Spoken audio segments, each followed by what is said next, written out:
I am Wilfrida Narciso, Diamond Master. I am a nurse by profession. And my journey with Atomy is started 2015. Somebody told me about Atomy. I started to really be interested because I am really interested with natural products. Because my brother-in-law, mayaw po ay stage 4 cancer, breast cancer, a rare case of breast cancer. Kahit malapit. At ginamit niya ito. From 6 months, natalingan siya, up to now, 5 years na, buhay pa siya. Woo! And I thank God for Atomy. Hindi ko alam, gagamitin ko rin pala ang Himuhin and Atomy products. Bakit? Ito na ang news.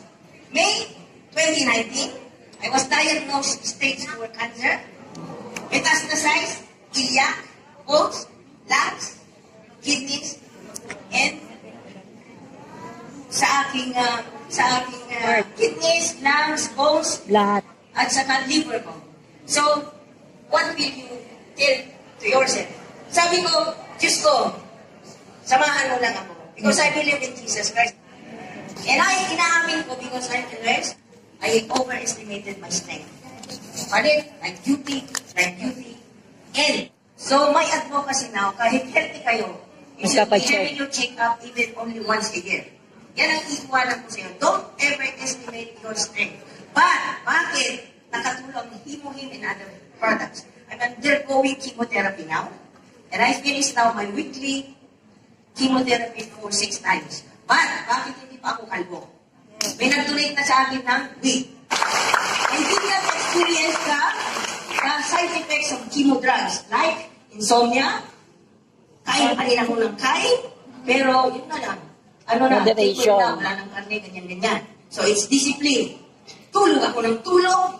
Ang problema ko, magising. Pero ang side effect ng chemo drugs, dapat hindi ko makatulog. So, marami tayong Himuhin. I take up Himuhin before my chemo, then I am now in my decision to continue chemo or not. So, I am praying kung ano yung decision ko now. So, I respect the doctors, kaya tinanong ko kanina. Sabi nga ng surgeon ko, paano ngayon kung oncologist mo sasabihin niya, huwag kang mag-take ng herbal. Marami kasing doctors ngayon, but we should respect the doctors.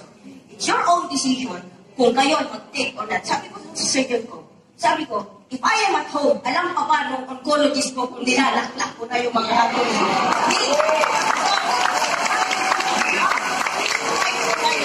I am Wilfrida Narciso, Diamond Master, Kalayaan.